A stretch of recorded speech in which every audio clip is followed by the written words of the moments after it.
Welcome साथियों। आओ इतिहास पढ़ो के आज के एपिसोड में आपका स्वागत है।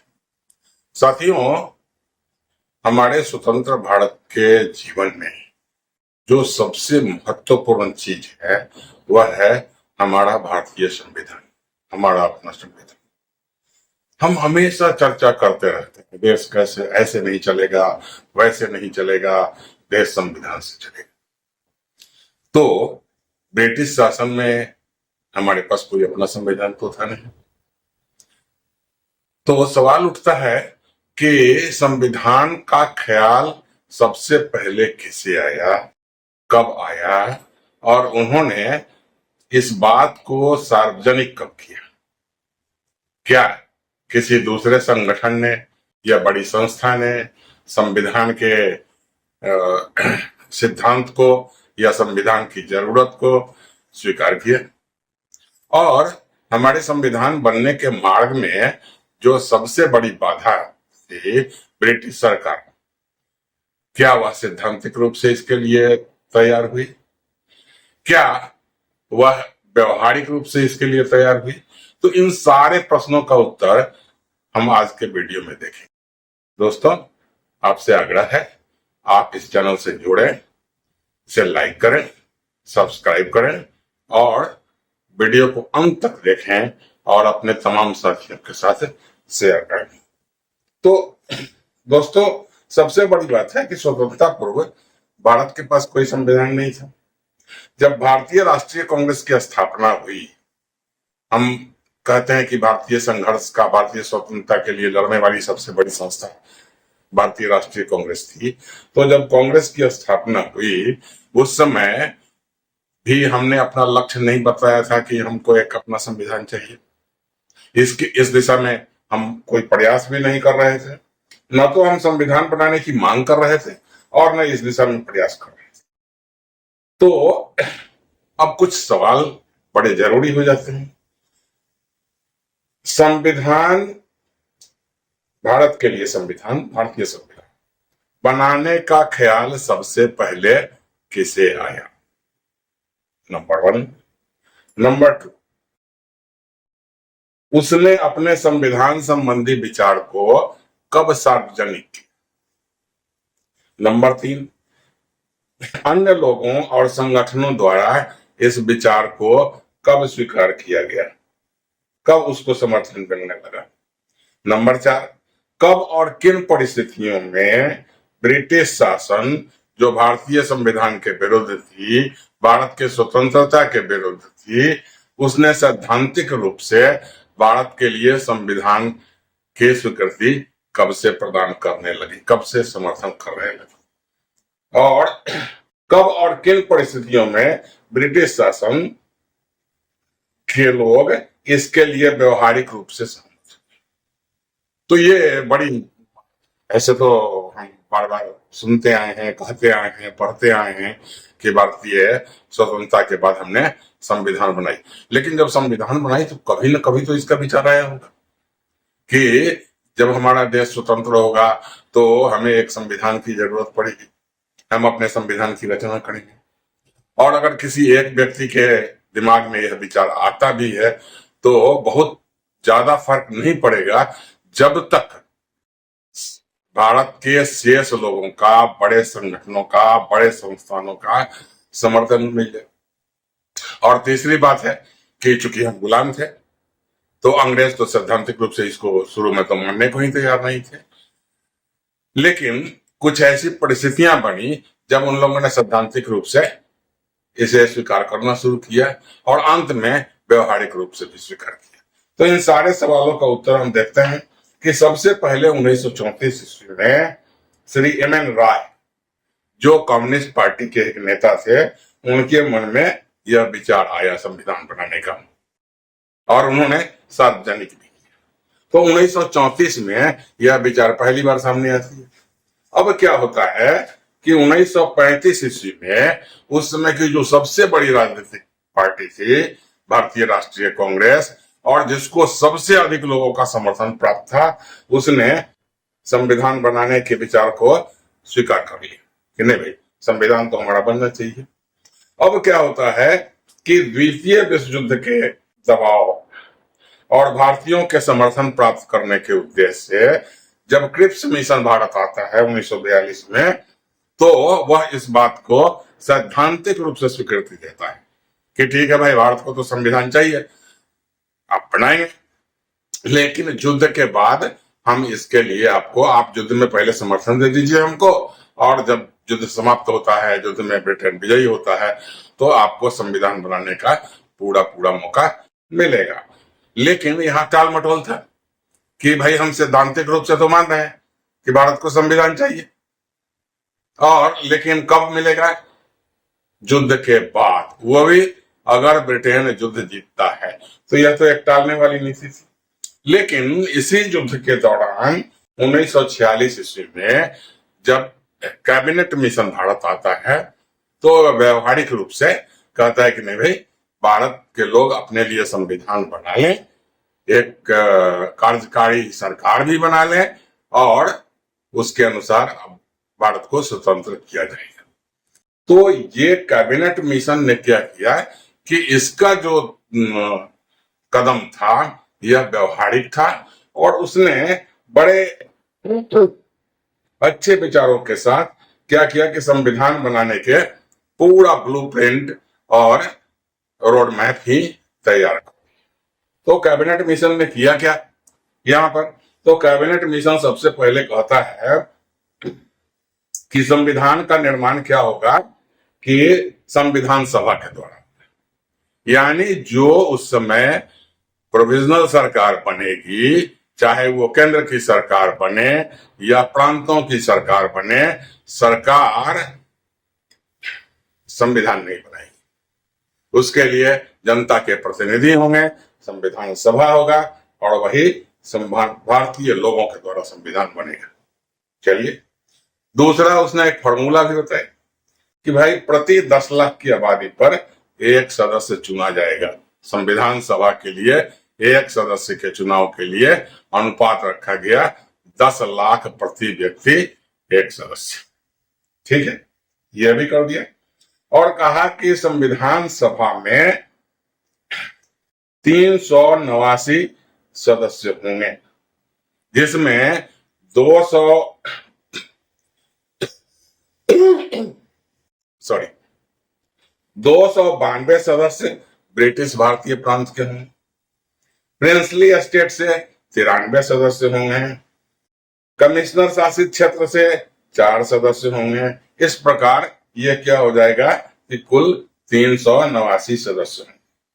सदस्यों का चुनाव प्रत्येक प्रांत के निर्वाचित विधायक करेंगे, अप्रत्यक्ष मतदान द्वारा करेंगे, यानी यहाँ पर सिंगल ट्रांसफरेबल वोट का सिद्धांत अपनाया गया कि इस सिद्धांत के आधार पर हम क्या करेंगे कि संविधान सभा का निर्माण करें।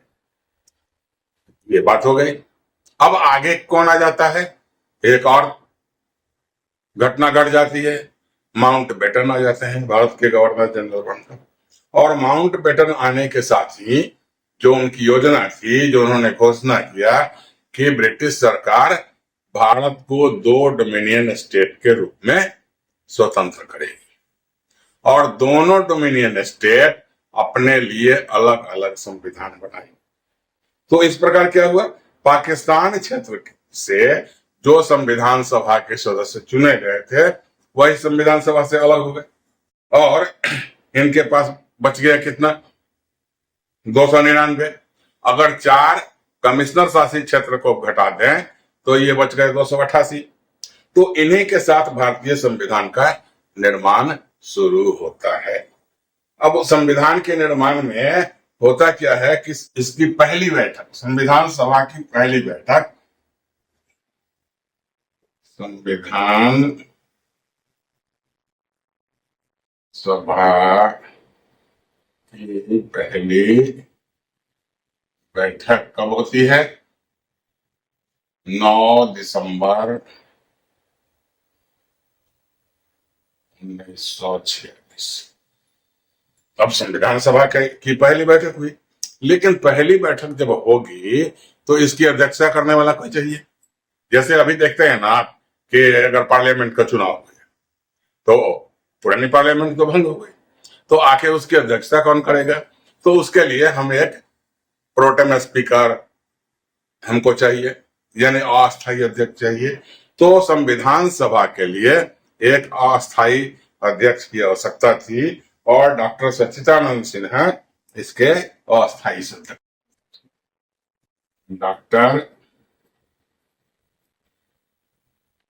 सच्चिदानंद सिन्हा क्या हो गए? अस्थायी अध्यक्ष। जब किसी बड़े काम के लिए लोगों का चुनाव होता है तो उन सदस्यों का जब ज्वाइन करते हैं तो उन्हें एक शपथ लेनी पड़ती है। संविधान पार्लियामेंट में भी होता है, विधानसभाओं में भी होता है। सारे विधायक पहले शपथ लेंगे तभी जाकर वह उसके सदस्य कहलाएंगे। अगर मान लीजिए कि कोई विधायक या कोई सांसद चुनाव जीतने के बाद, चुने जाने के बाद भी अगर कहे कि हम शपथ नहीं लेंगे, तो जब तक वो शपथ नहीं लेगा तब तक उस सदन का वो सदस्य बनेगा ही नहीं। तो इसी तरीके से संविधान सभा के सदस्यों का निर्वाचन तो हो गया, अब इनको शपथ दिलाना था। तो 9, 10 और 11 तारीख को सदस्यों का शपथ ग्रहण समारोह चला, जिसकी अध्यक्षता डॉक्टर सच्चिदानंद सिन्हा कर रहे थे। अब क्या होता है कि 11 दिसंबर को ही 11 दिसंबर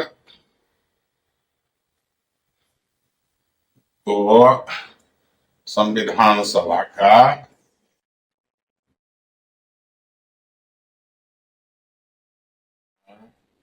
नया और अस्थायी अध्यक्ष मिल गया। तो ये तो सबको मालूम रहता है, सबको याद रहता है, डॉक्टर राजेंद्र प्रसाद। तो डॉक्टर राजेंद्र प्रसाद क्या बन गए? डॉक्टर राजेंद्र प्रसाद इसके क्या बन गए? अस्थायी अध्यक्ष। और वो अंत तक इस पद पर बने रहे, बल्कि उसके बाद भी वो भारत के प्रथम राष्ट्रपति बने। तो चलिए, अब यहां तक की बात तो हो गई। अब आगे क्या होता है कि अब आगे क्या करना है कि संविधान निर्माण के लिए अनेक देशों के संविधानों का अध्ययन किया गया। अब अनेक देशों के क्योंकि हमें देखना था कि भाई दुनिया के कई सारे देशों में संविधान है और प्रत्येक देश के संविधान में कुछ न कुछ अच्छी बातें हैं, तो हम उनका अध्ययन करें। और अध्ययन करने के बाद हम क्या करेंगे कि वहां की जो अच्छी बातें हैं, जो उनके संविधान के गुड एलिमेंट्स हैं, उसको क्या हम भारतीय संविधान में आत्मसात कर सकते हैं। और यदि सीधा सीधा नहीं कर सकते तो हम अपनी जरूरत के हिसाब से और उसके भारतीय परिप्रेक्ष्य में उसको किस तरह उपयोगी बनाया जा सकता है, इन बातों को देखकर हम उसको अपने संविधान में ले सकते हैं। तो इसमें से मुख्य संविधान किसका था कि मुख्य संविधान था यूके। यूके मतलब United kingdom, USA, United states of America, Canada,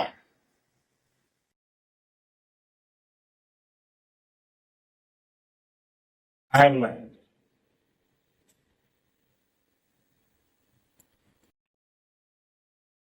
Australia,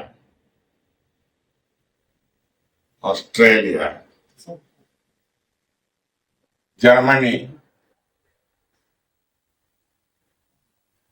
USSR Soviet रूस, फ्रांस,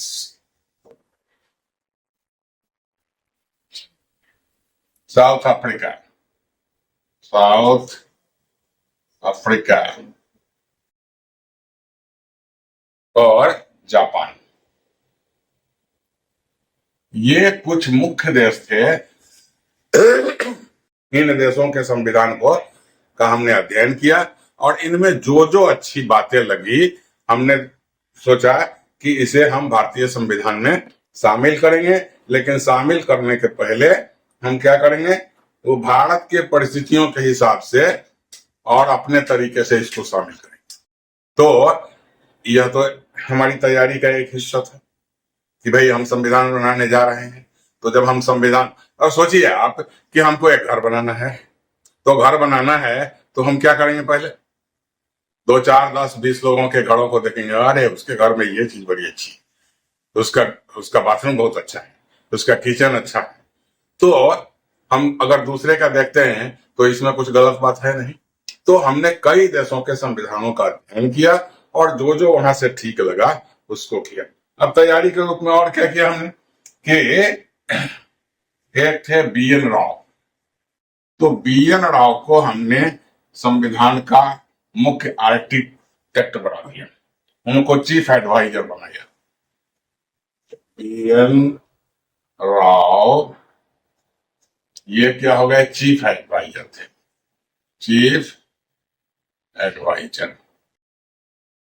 तो BN राव चीफ एडवाइजर बने और BN राव साहब के बारे में बताएं, बड़े काबिल आदमी थे। अनेक देशों के संविधान का अध्ययन भी किया उन्होंने भारतीय संविधान का प्रारूप बनाया जिसमें 243 धाराएं थी।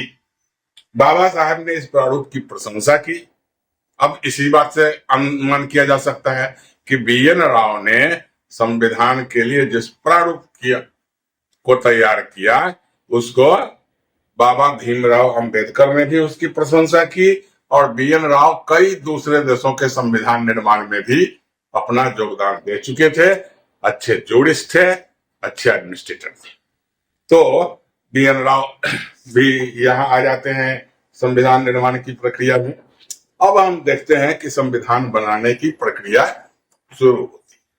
तो शुरू कैसे होती है, पहली घटना क्या घटती है कि सबसे पहले क्या होता है, 13 दिसंबर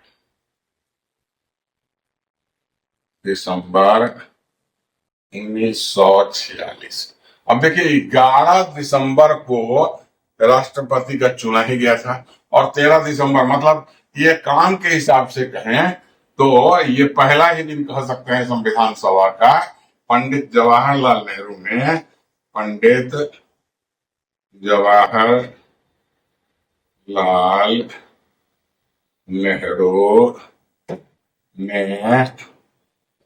संविधान का उद्देश्य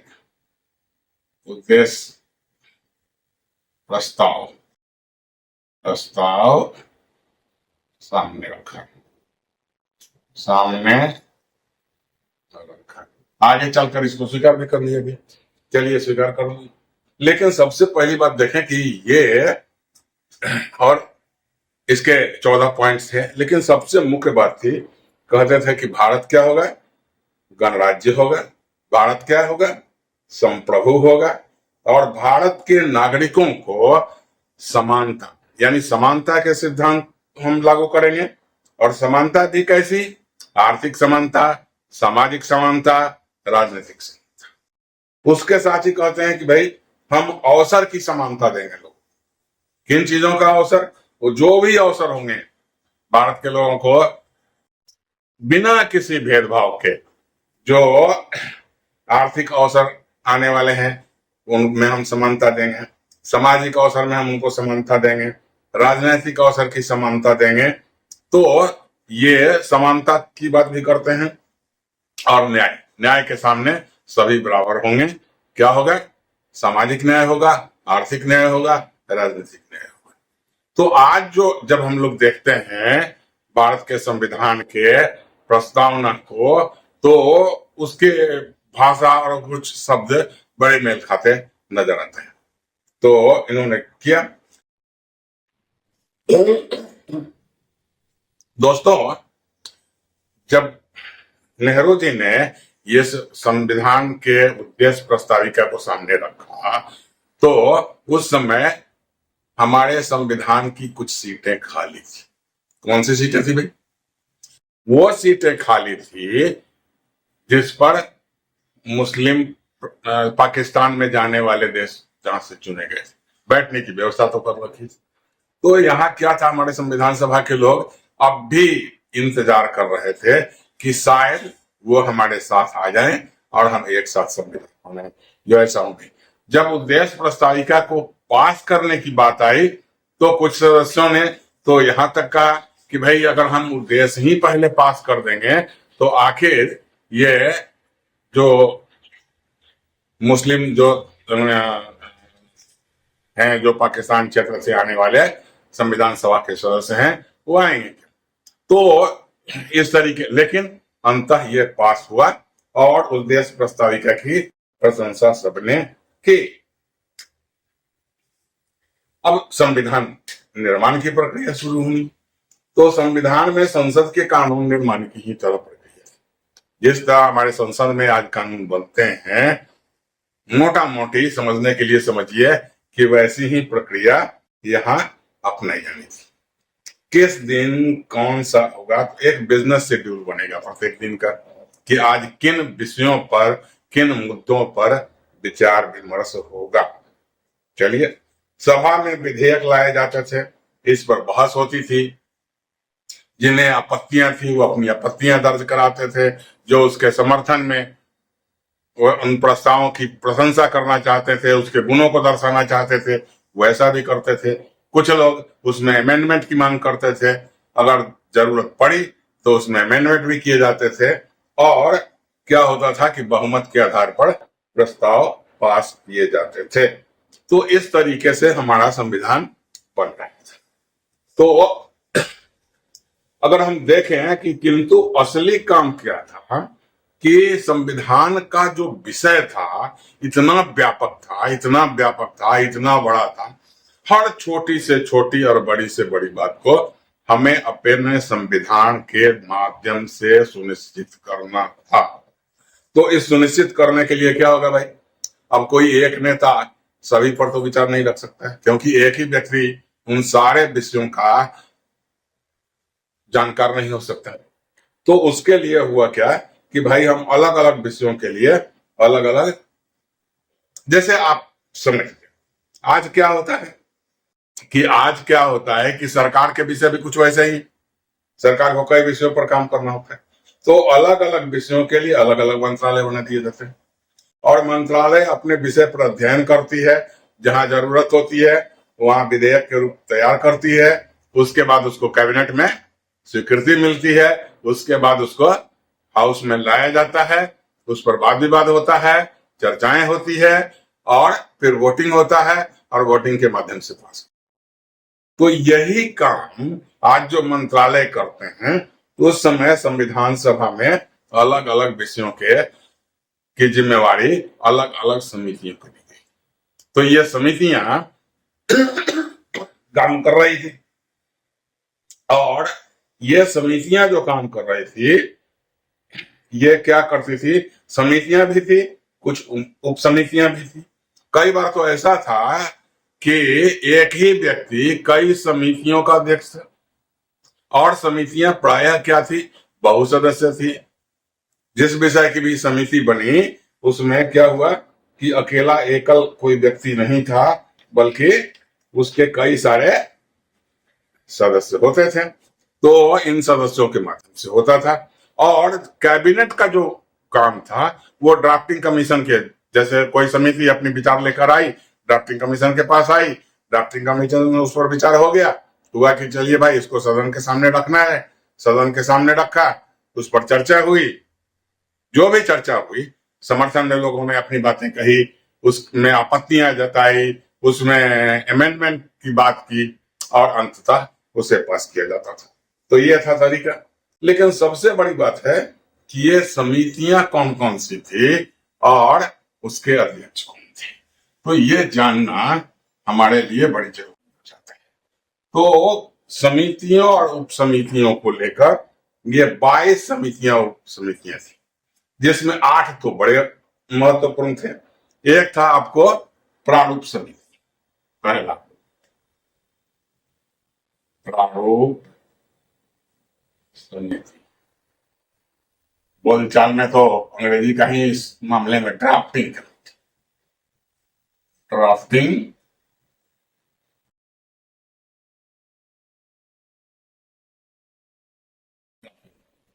इसके अध्यक्ष कौन हो गए? अध्यक्ष थे डॉक्टर बाबा साहब, बोलोगे बाबा साहब भीमराव अम्बेडकर, भीमराव अम्बेडकर। तो जैसा कि मैंने कहा कि भाई ये जो समितियां थी, अध्यक्ष तो थे लेकिन ये एक सदस्यीय नहीं थी, तो इसमें 8 सदस्य थे, के मुंशी थे, बीबी राव थे और कई लोग थे, अय्यर साहब थे। तो उसके बाद दूसरा क्या था? संघ शक्ति समिति। संघ शक्ति,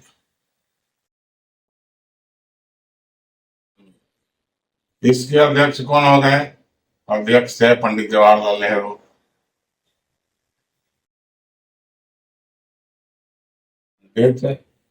जवाहरलाल नेहरू, यह भी एक इनका काम था कि भाई जब हम संघ बनाएंगे तो संघ बनाने का मतलब ही क्या है? संघ बनाने का मतलब है कि केंद्र के स्तर पर एक सरकार होगी और प्रांतों के स्तर पर दूसरी सरकार होगी। तो केंद्र सरकार को कौन कौन सी शक्तियां, उसके पावर्स क्या होंगे? Union power committee. चलिए, अब कहता है संघ संविधान समिति। तीसरा था संघ संविधान समिति,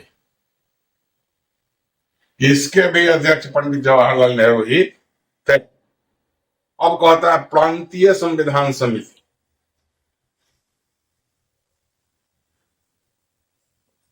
प्रांतीय संविधान समिति, इसके अध्यक्ष थे पटेल साहब, सरदार वल्लभ भाई पटेल।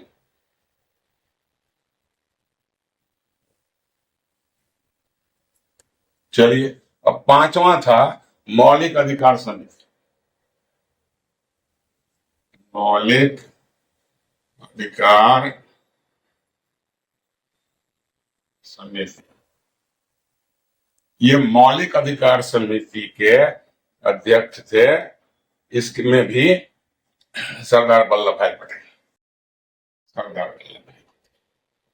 अब देखें प्रक्रिया और नियम समिति। भाई कौन सी प्रक्रिया अपनाई जाएगी, कौन से नियम चलेंगे? तो प्रक्रिया और नियम समिति, ये प्रक्रिया और नियम समिति में अध्यक्ष थे डॉक्टर राजेंद्र प्रसाद। इसके अध्यक्ष हो गए डॉक्टर राजेंद्र प्रसाद। चलिए भाई, अब अगला देखते हैं संचालन समिति। संचालन समिति, अभी आप देखते हैं ना कि भाई ये पार्लियामेंट का संचालन कैसे होगा। अरे यह संविधान सभा भी तो पार्लियामेंट की तरह ही काम कर रही थी, तो पार्लियामेंट्री अफेयर्स कमेटी उसको देखेगी। तो यहाँ ये जो संचालन समिति थी, इसके भी अध्यक्ष डॉक्टर राजेंद्र प्रसाद। और 8वां राज्यों के लिए समिति।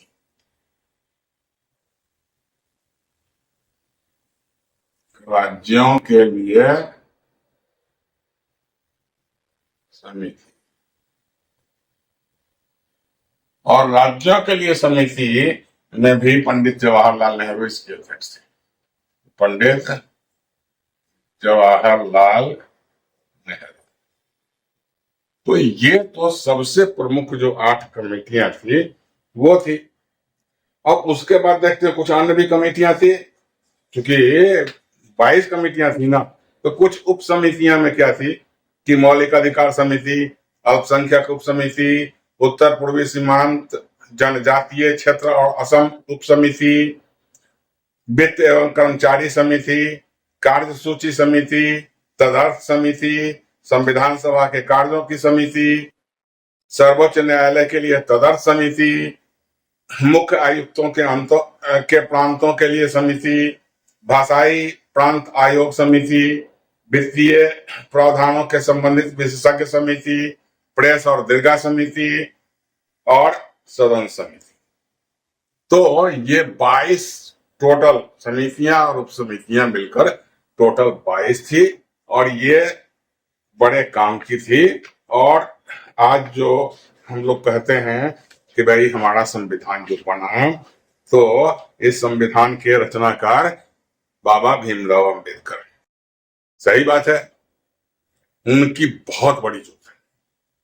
ड्राफ्टिंग कमेटी के अध्यक्ष थे और उन्होंने बड़े लगन के साथ, बड़ी तत्परता के साथ, और उन्होंने खुद को प्रमाणित किया कि वो इस काम का बीड़ा उठाया था, तो उसे बकायदे किया। लेकिन यह समिति मात्र संविधान सभा की एक समिति और बाबा साहब केवल ड्राफ्टिंग कमेटी के अध्यक्ष थे।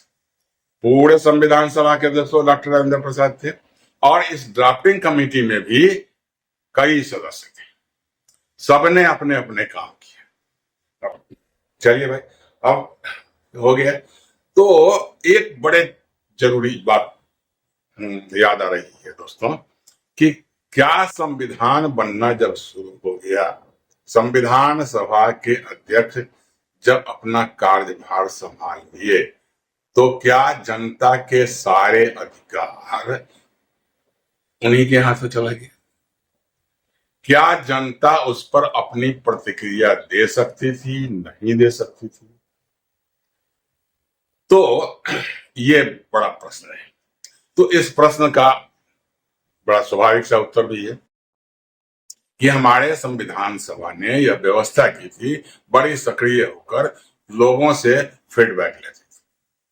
और जब संविधान का प्रारूप तैयार हुआ, पहला प्रारूप, तो उसे ड्राफ्टिंग कमेटी ने उसके प्रतियां छपवाकर सारे प्रांतीय सरकारों को, सारे पब्लिक बॉडी को, सारे लॉ बॉडीज को, सारे बड़े जो व्यवसायी भवन थे जैसे कॉमर्स चैम्बर ऑफ इंडिया, तो इन सब लोगों को दिया और कहा कि भाई इस पर अगर किसी को कोई चिंता, कोई आपत्ति, कोई सुझाव है तो दे सकते।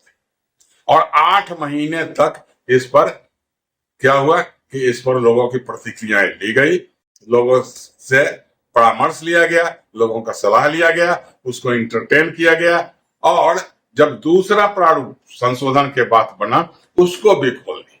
और यहाँ सचिवालय में क्या किया गया कि सचिवालय इसको ग्रहण करता था, आम नागरिकों तक के लिए खोल दिया कि अगर आपको कोई आपत्ति है या आपके पास संविधान को लेकर, संविधान के किसी मुद्दे, किसी बिंदु, किसी एक शब्द पर भी अगर कोई सुझाव है, तो आप अपना सुझाव दे सकते हैं। कैसे देंगे? टेलीग्राम के माध्यम से दे सकते हैं, आप पोस्टर पंपलेट के माध्यम से दे सकते हैं, आप पत्र लिखकर दे सकते हैं। और सचिवालय इसे क्या करती थी कि स्क्रूटनाइज करती थी कि भाई किन किन मुद्दों पर कितने विचार होता, उस पर एक विशेष समिति बनाकर उस पर विचार किया जाता था कि भाई इसमें कौन कौन से विचारणीय हैं, विचार करने के योग्य हैं, और उसके हिसाब से उस पर विचार किया जाता था।